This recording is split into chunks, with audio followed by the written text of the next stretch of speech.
शहर से दूर मेडिकल कैंप्स बनाए और बीमार लोगों को उन कैंप्स में भर्ती किया।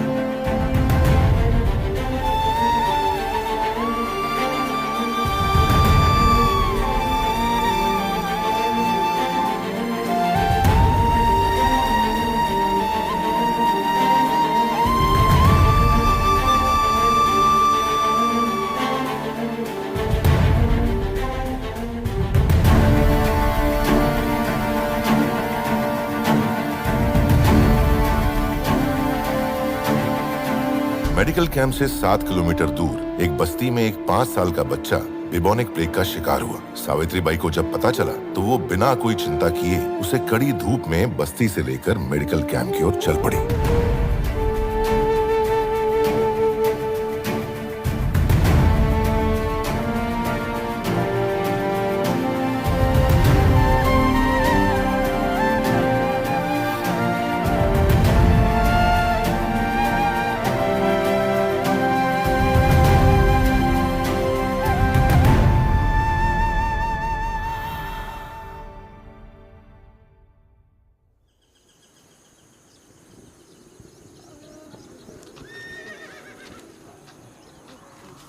ठीक हो जाओगे।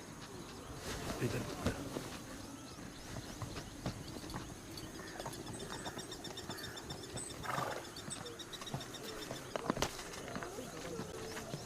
भाई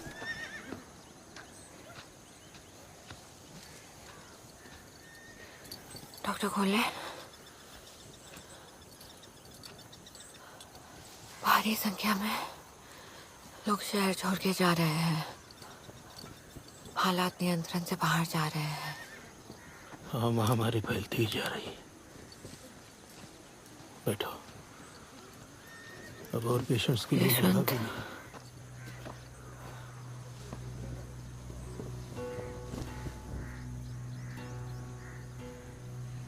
उन्हें मरना स्वीकार है, लेकिन बंद कमरे में अकेले रहना नहीं।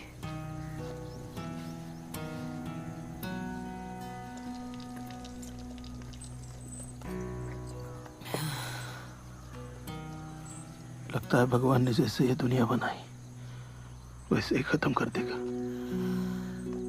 पता है डॉक्टर साहब, सबको लगता था कि सेठ जी भगवान पे विश्वास नहीं करते, लेकिन बहुत करते थे।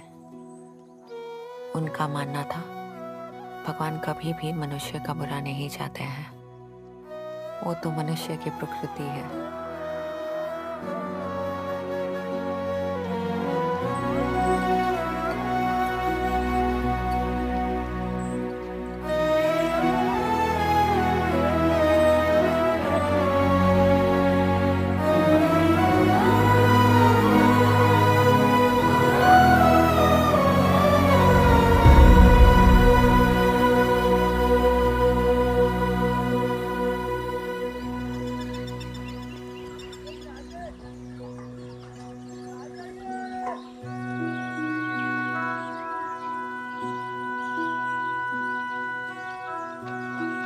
भरून घ्या लवकर लवकर भरून घ्या चला काका लवकर लवकर चला चला चला चला चला चला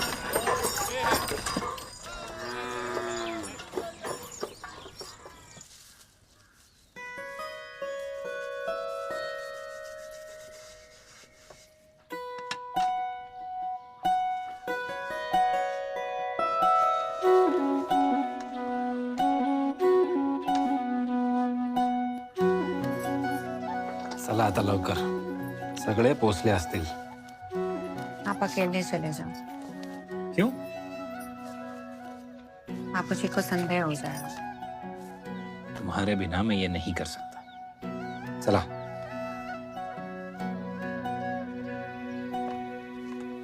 और कितना पढ़ाओगे इसे? लाइब्रेरी ले जा रहा हूँ मेरे रिसर्च में मदद के लिए। ये तो ये थे पापा।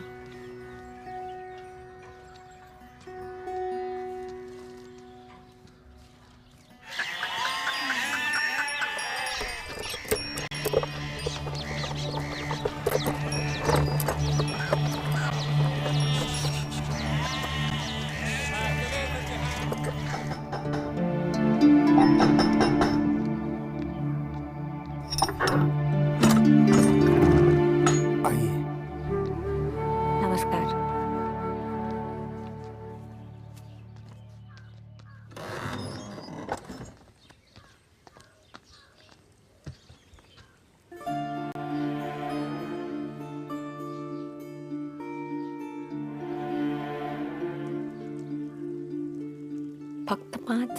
सावित्री जी, ये भी कैसे संभव हुआ मैं ही जानता हूँ। श्री गणेशासाठी 5 पुरेसे आहेत. विद्यालय के बारे में बाहर किसी को पता ना चले. क्यों? हम अंग्रेजों के विरुद्ध कोई आंदोलन कर रहे हैं क्या? ब्राह्मण समाज इसके विरुद्ध है. जानते हैं, और आप एक ब्राह्मण होते हुए भी हमारी इतनी सहायता कर रहे हैं, अपना स्थान दे रहे हैं. ज्योतिबा, जात पात हमारी मित्रता पर मोहर नहीं लगा पाई. वो भला तुम्हारे सही उद्देश्य पर कैसे लगा सकती है? हम यहाँ होत.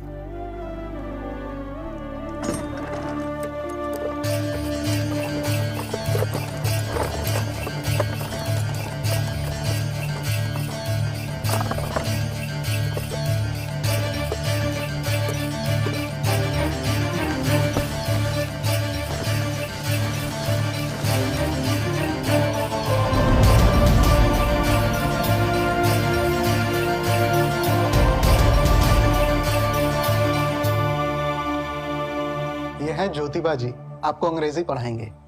विष्णुपंत जी आपको मराठी और संस्कृत पढ़ाएंगे.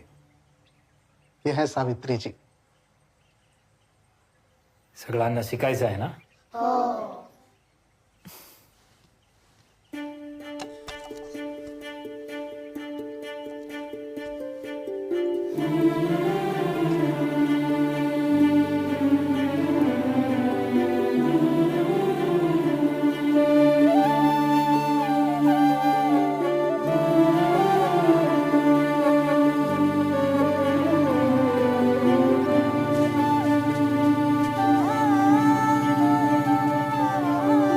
ये कहाँ मिली?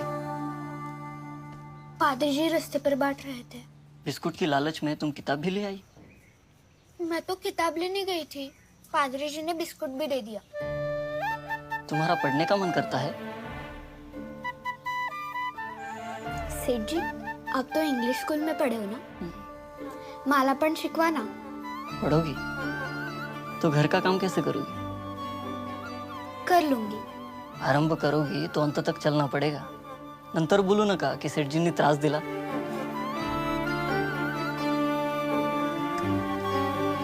या हंगामात रब्बी पिकं चांगली वाढतात.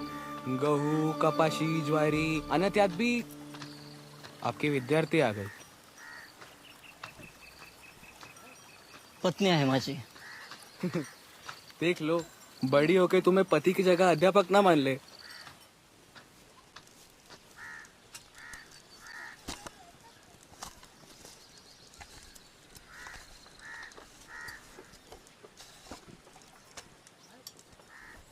हाथ धो लीजिए. खाना बाद में, पहले स्लेट लो.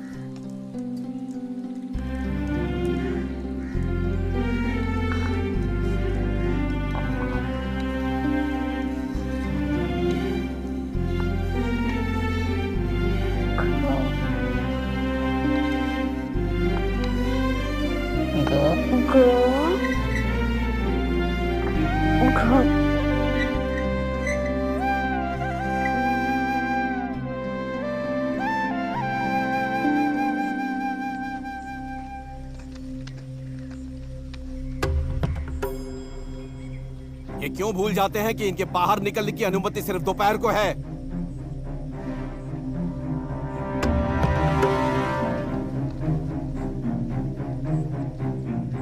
हमारी पाली हुई गाय के मूत्र से अपना घर साफ करेंगे और हमारी परछाई से डरते हैं.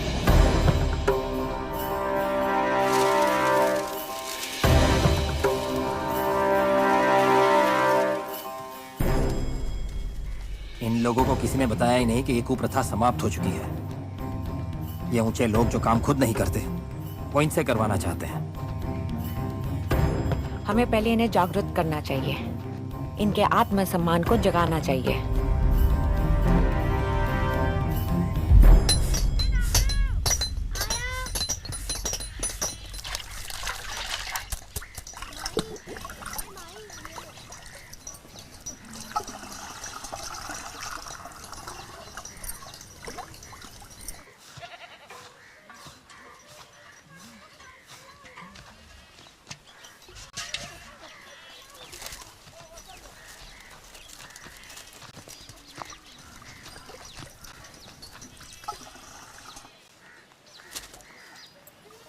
प्रश्नच येत नहीं। अगर हमारी बेटियां सीखेगी तो वो लोग हमें हमारे घर से ही निकाल देंगे। क्या करेगी पढ़कर? थोड़े दिनों में तो लगन होना है इसका। माई, इतनी जल्दी लगन करा के इसकी जिंदगी क्यों खराब कर रही हो? मत छू, आपको पाप लगेगा। आप इन सब में विश्वास रखती हो? अगर ये पढ़ेगी तो हमारा धर्म भ्रष्ट हो जाएगा और इसका पाप हमें भी लगेगा।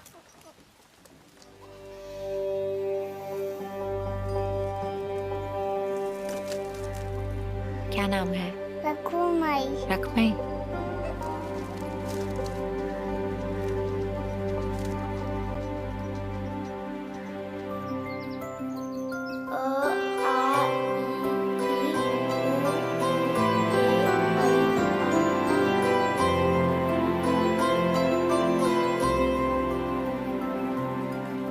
तुमने मेरे पीठ पीछे पाठशाला खोल दी और चोरी छुपे लड़कियों को पढ़ाते हो। सावित्री, तुम इस झूठ में साथ दे रही हो।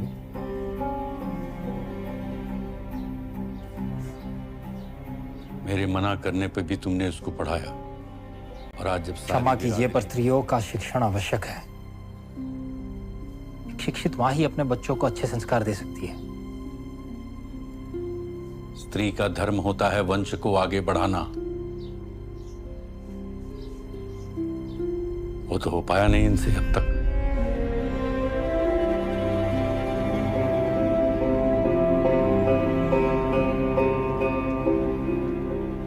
अंग्रेजी स्कूल में पढ़ाया इसका मतलब ये नहीं कि तुम अपना धर्म और संस्कृति भूल जाओ।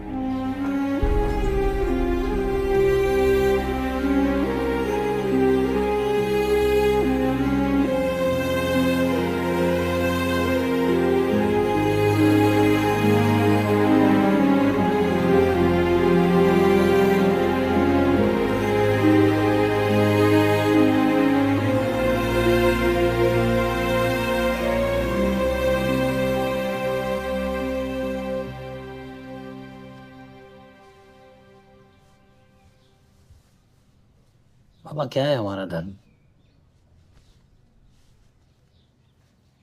मुझे तब पता चला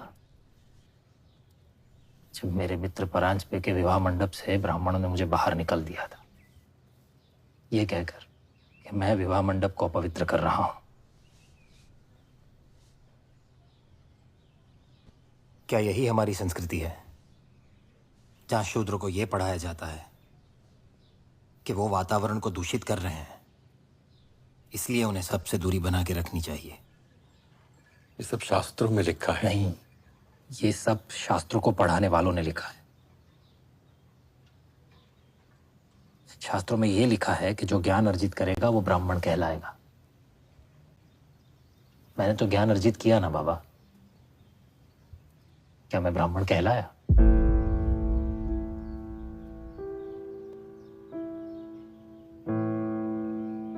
तुमने बहुत गलत ज्ञान अर्जित कर लिया है बेटे।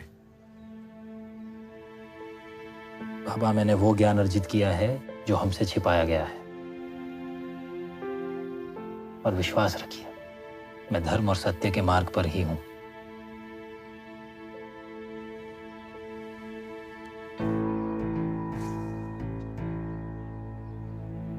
धर्म और सत्य को कुछ छुपाने की जरूरत नहीं पड़ती।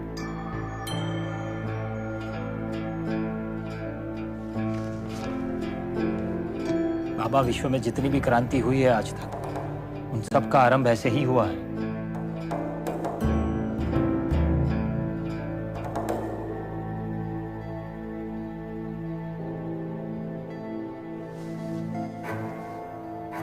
तो लड़कियों को पढ़ा के तुम क्रांति लाओगे? अरे क्रांति लाने का इतना ही शौक है तो देश के स्वतंत्रता संग्राम में जुड़ो। अंग्रेजों की गुलामी तो सिर्फ 100 साल पुरानी है। मैं जिस गुलामी से लोगों को स्वतंत्र करना चाहता हूं वो उससे भी ज्यादा पुरानी है।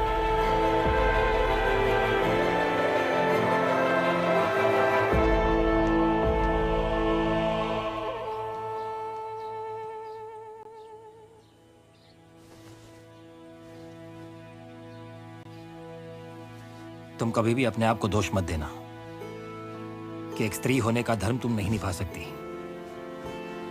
पत्नी होने का धर्म अच्छे से निभा रही हो तुम।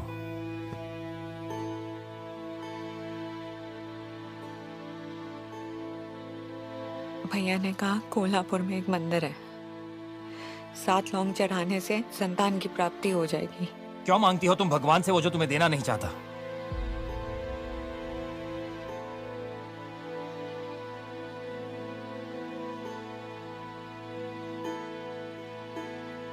मैं नहीं चाहता कि भगवान से तुम्हारा विश्वास ही उठ जाए।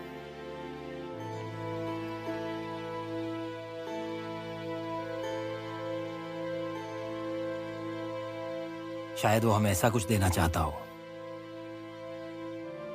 जो तुमने सोचा है उससे भी सुंदर हो।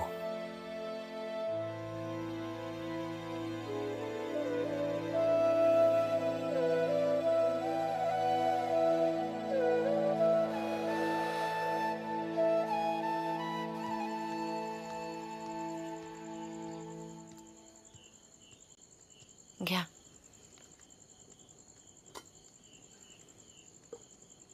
इस किताब में ऐसा क्या है जिसे आप बार बार पढ़ते रहते हो? फ्रांस के बारे में सुना है? आज से कुछ 70 साल पहले फ्रांस का समाज भी भारतीय समाज जैसा था। जैसे हमारे यहाँ पुरोहित और जमींदार, वैसे ही वहाँ पादरी और कुलीन वर्ग, और फिर समाज का सबसे नीचा दबा हुआ वर्ग जैसे हम शूद्र। तब फ्रांस में क्रांति हुई, फ्रेंच रिवॉल्यूशन। समाज के उत्पीड़ित निचले वर्ग ने एकजुट होकर वहां की राजशाही सत्ता को उखाड़ फेंका। उस वक्त इंग्लैंड में थॉमस पेन ने फ्रेंच रिवॉल्यूशन के समर्थन में ये किताब लिखी थी, राइट्स ऑफ मैन। ये किताब बताती है कि मनुष्य के कुछ अधिकार हैं जिसकी स्वीकृति के लिए किसी भी राज की आदेश की आवश्यकता नहीं, बल्कि वो मनुष्य के जन्मसिद्ध अधिकार हैं। जैसे समानता का अधिकार, स्वतंत्रता का अधिकार और वो सारे अधिकार जो समाज के नीचे दबे हुए वर्ग से छीन लिए गए हैं।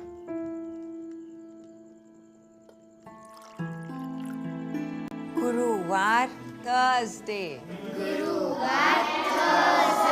शुक्रवार फ्राइडे, अन्नपूर्णे सदा पूर्णे शंकर प्राणवल्लभे ज्ञान वैराग्य सिद्ध्यर्थम। Spelling OEHER। गुड। खाऊ म्हणजे स्पेलिंग छत्रपति शिवाजी लिया सगळे, महाराज के दाखवा। पिताजी का नाम शहाजी राजे भोसले। बोलो। बंद करो, बहुत हुआ नाटक। निकलो, चलो बच्चों निकलो। मंगल तात्या भाव अगर आप अपने समाज के न होते तो इस बार भस्म कर देते। बंद करा शाला।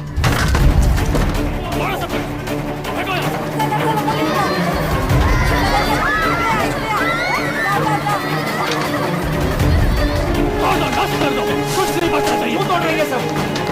मेरी बात सुनिए, लड़कियों को अंग्रेजी सिखाएंगे। मंगल और जाओ।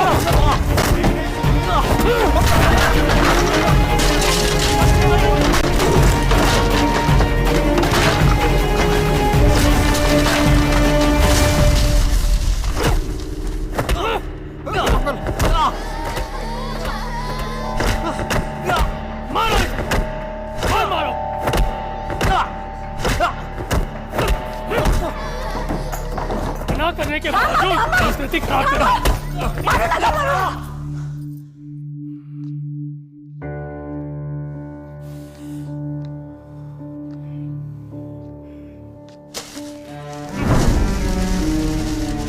चलो।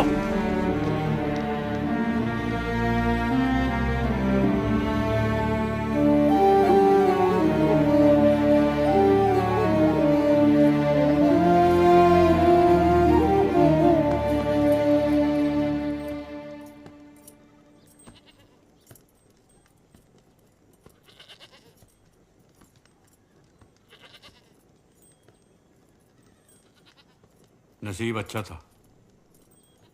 राजशाही होती ना तो राजवाड़े में फेंक के हाथियों से हाथ पैर अलग करवा देते तुम्हारे।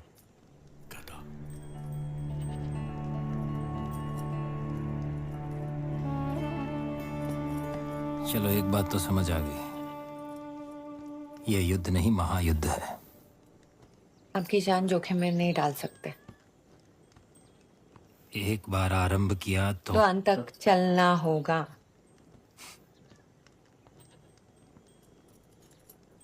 तुम मेरा नहीं, देश की उन लड़कियों के बारे में सोचो जो तुम्हारी तरह पढ़ना चाहती हैं। अगर यह युद्ध हमने यहीं छोड़ दिया ना तो भविष्य अंधकार में ही होगा। तुम अंधकार देखना चाहती हो क्या?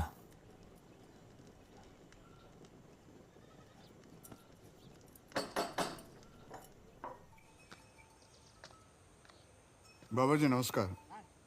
रविवार सुबह पंचायत है, गोविंद काका और ज्योतिबा को वहां उपस्थित होना है। ये तुम।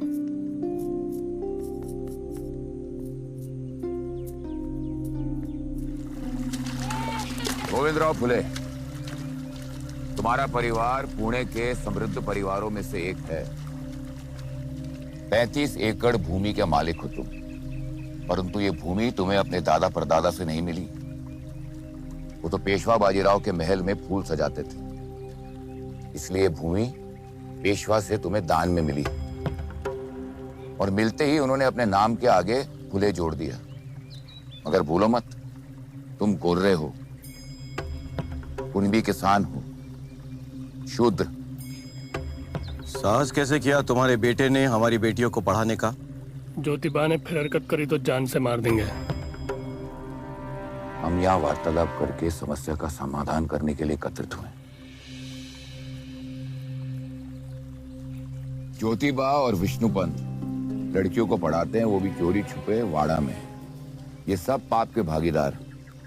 वो माता पिता भी जो अपनी बच्चियों को वहां भेजते हैं।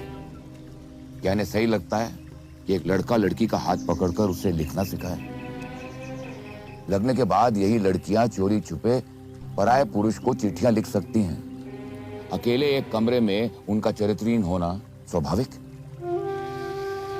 ये अंग्रेजों की सभ्यता है जो हमें इसीलिए दे रहे हैं ताकि संपूर्ण रूप से हम उनके गुलाम हो जाएं। ज्योतिबा अंग्रेजों की दलाली कर रहा है, इसे रोक दीजिए, वरना इस पर देशद्रोह और धर्म विद्रोह की कार्रवाई होगी। समाज से फूले परिवार का हुक्का पानी बंद किया। उसके लिए टीचर्स भी तो चाहिए होंगे जो तकनीकी ज्ञान जानते हो, और औरतों का शिक्षण भी तो जरूरी है ना। अंतिम चेतावनी दे रहा हूँ, अपना ये स्कूल बंद कर और ज्योतिबा को समझा हमारे प्रथाओं में बाधा न डाले। नहीं बंद करेंगे। क्या कर लोगे? ज्योतिबा का वध करूंगा और उसकी चिता के सामने तेरे बाल कटवाऊंगा। फिर तुम दोनों के साथ वही होगा जो होता आ रहा है। आपको देख के बचपन की एक घटना याद आ गई। एक सांप एक गौरिया के अंडे खाने की चेष्टा कर रहा था। गौरिया डर के मारे यहाँ वहां भाग रही थी। सही याद किया तूने, वही घटना आज फिर होगी। आपने तो पूरी कहानी सुनी नहीं। मुझे हमेशा से पता था जहरीले सांप की रीढ़ की हड्डी बहुत लचीली होती है, तो पूंछ पकड़ी मैंने और जोर से झटका दिया। लेकिन रीढ़ की हड्डी टूटने के बाद भी सांप फुनफुना रहा था। पर मैं गांव में पली बड़ी, कुल्हाड़ी डंडा इन्हीं सब से तो खेलती थी। तो छोड़ा मैंने कोई तांगा और गई उसके पीछे।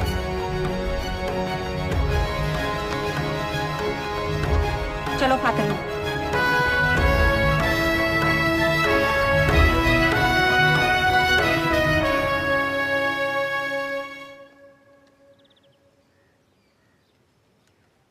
काशी भाई है। 2 महीने पहले इनके पति का देहांत हुआ है। ससुराल में ही रह रही थी और वहीं किसी संबंधी ने जब पता चला कि मां बनने वाली है तो लोगों के डर से आत्महत्या करने जा रही थी।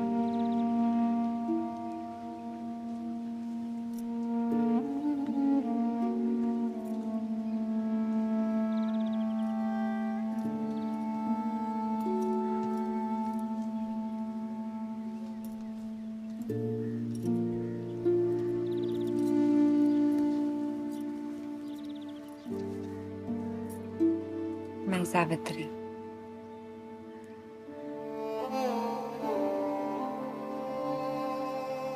जो हुआ बहुत बुरा हुआ, लेकिन उसकी क्या गलती? इसका जीवन तुम्हारे जीवन के साथ जुड़ा हुआ है।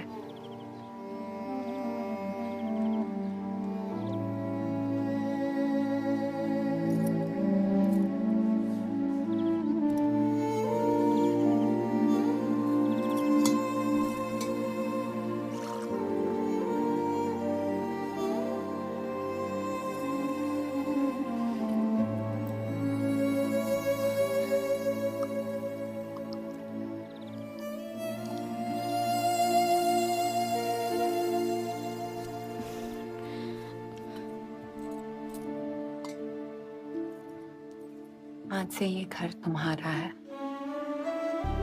तुम्हारी जिम्मेदारी हम लेते हैं।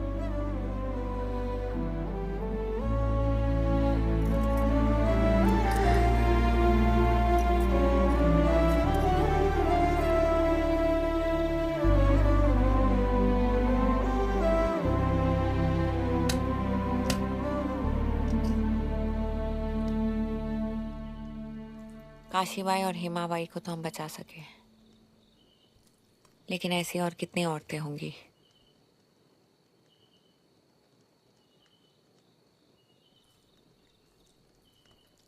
नंदाबाई याद है? आज भी काला पानी की सजा भुगत रही है अपने बच्चे को नदी में फेंकने के लिए।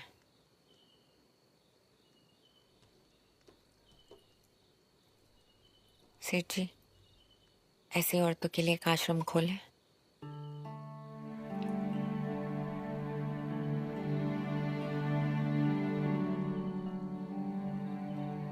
आप इतना क्या सोच रहे हो? आश्रम तो खोल सकते हैं, पर उसे संभालेगा कौन? मैं व्यापार संभाल रहा हूं और तुम स्कूल्स। क्यों? फातिमा, उस्मान भाई, तात्या जी, लहू जी, विष्णु पंत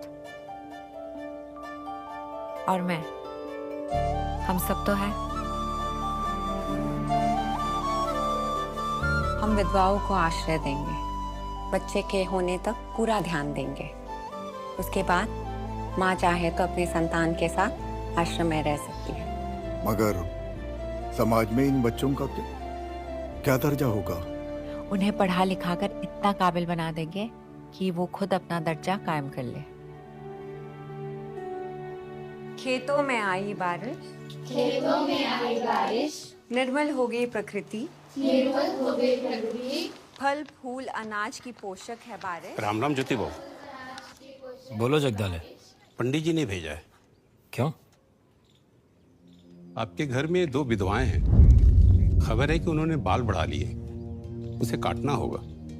तुम्हें जरा भी शर्म नहीं आती है ना इनके आत्मसम्मान को नष्ट करते हुए? ये तो इनके भाग्य में है। विधवा होना भाग्य में है, गंजा होना नहीं। मैं नहीं तो पंडित जी किसी और को भेज देंगे।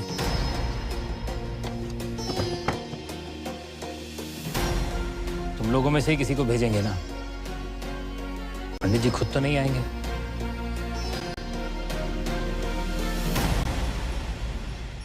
जगदाले के कहने पे आप सभी यहाँ आए, आप सबका धन्यवाद। एक विधवा के बाल काटने से कितना कमा लेते हो? 1 कौड़ी। 1 कौड़ी। सोचे, अगर यही आपकी बहन बेटी होती तो भी इनका सर मुंडवाते। और ये कोई धर्म नहीं है, सिर्फ एक प्रथा है जिसे आप ही खत्म कर सकते हैं। इतनी पुरानी प्रथा समाप्त कैसे होगी? तो जिन्होंने ये प्रथा शुरू की है उन्हीं से जाके कह दो कि अपनी ही घर की विधवाओं का मुंडन करें। विधवाओं का भाग्य बदल रहा है। अंग्रेज सरकार का नया कानून है कि विधवाएं चाहे तो पुनर्विवाह भी कर सकती हैं।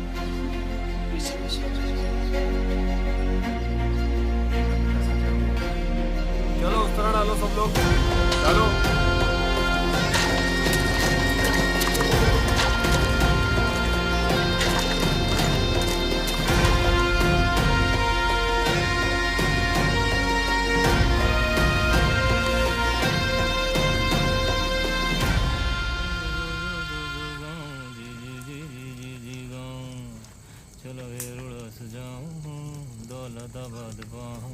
ओढ़ लीजिए, सर्दी लग जाएगी। इसकी कीमत जानती हो? 183 रुपए। पूछा था मैंने।